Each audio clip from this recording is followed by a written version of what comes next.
요즘 젊은 사람들은 턱이 넓게 생긴 것을 싫어합니다. 그래서 V라인 턱을 만들려고 합니다. 그러나 턱은 단정하고 둥근 모양의 U라인의 턱이 제일 좋습니다.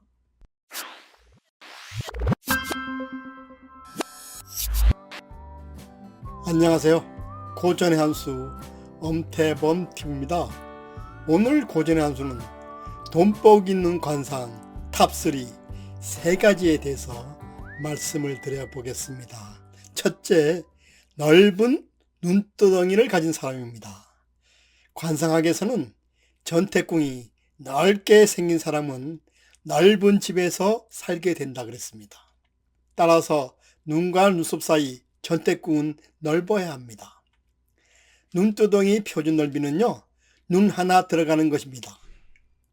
전태궁이 넓은 사람은 많은 재물을 소유하고 있으며 재물이 들어와도 빠지지 않음을 의미합니다. 따라서 이런 사람들은 땅만 사면 그곳이 개발돼서 부동산 투자로 돈을 많이 벌게 되는 사람입니다. 옛말에 전태궁, 즉 눈두덩이가 좋으면 넓은 대궐 같은 집에서 아랫사람을 많이 두고 귀하게 부자로 산다 그랬습니다. 전태궁이 두둑하더라도 너무 부은 듯이 보이는 사람이 있습니다. 이런 사람은 고집이 세어서 인간관계에 다소 문제가 발생하기도 한다 그랬습니다. 그리고 전태궁이 지나치게 넓은 남성이나 여성은요, 이성의 문제로 골치 아픈 상황이 올 수 있으므로 이성을 대할 때는 신중하게 접근하라 그랬습니다.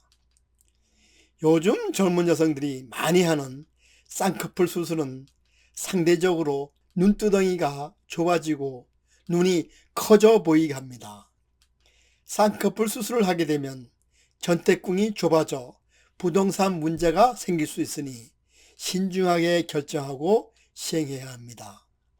나이가 들면 윗눈꺼풀을 올리는 근육의 힘이 약해 아래로 처지는 안검하수라는 현상이 발생할 수 있습니다. 이는 기존에 처진 눈두덩이를 잘라내는 것으로서 현상을 유지하기 때문에 관상학적으로는 별 문제가 되지 않습니다.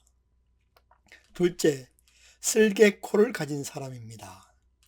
관상학에서는 코끝이 늘어져서 두툼하고 탱탱해서 마치 동물의 쓸개를 매달아 놓은 것 같다고 해서 현단비라고 합니다. 코가 미간에서부터 뻗어 내려와서 그 기운이 뭉치는 곳이 바로 코끝입니다. 이것은 코에서 가장 핵심이 되는 부분입니다. 현단비는 코끝이 둥글고 코에 살집이 있습니다. 현단비의 모양이 잘 연상이 안 되면 풍선에다가 물을 넣으면 축 늘어져 있는 모습을 상상하시면 됩니다.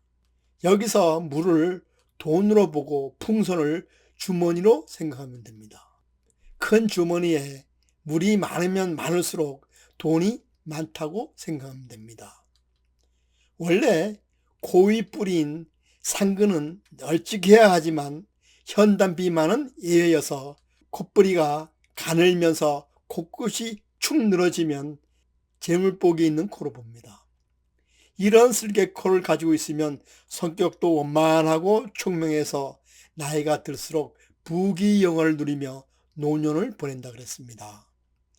관상서인 유장사법에서는 현단비를 가지고 있으면 비단 옷에 구슬을 숨기고 금과 옥을 쌓아놓고 생활하는 귀하고 부자로 사는 사람이 된다 그랬습니다. 마지막 셋째, 둥근 아라비아 숫자 U자형 턱을 가진 사람입니다. 턱은 두툼하고 단단한 살이 풍부하게 감싸주면 좋은 턱으로 봅니다. 유장상법에서도 턱이 단정하고 둥글며 살이 풍성하다면 아래 사람들이 많이 따라 높은 벼슬을 하며 재물을 높이 쌓아놓고 노년을 보낸다고 했습니다. 요즘 젊은 사람들은 턱이 넓게 생긴 것을 싫어합니다. 그래서 V라인 턱을 만들려고 합니다. 그러나 턱은 단정하고 둥근 모양의 U라인의 턱이 제일 좋습니다. 관상학에서 턱은 오악 중의 부각이므로 적당히 발달해야 한다고 했습니다. 따라서 턱에 살이 풍성한 것을 좋은 턱으로 봅니다. 우리는 나이를 먹어 50세가 지나면 정신적으로나 물질적으로 여유를 느끼면서 살아야 합니다. 턱은 생활의 여유로움을 나타내는 부분이기도 합니다. 생활에서 여유가 생기면 턱에 살이 찌면서 동구스름해지게 됩니다. 이때 찌는 턱살은 그냥 살이 찌는 것과는 근본적으로 다릅니다.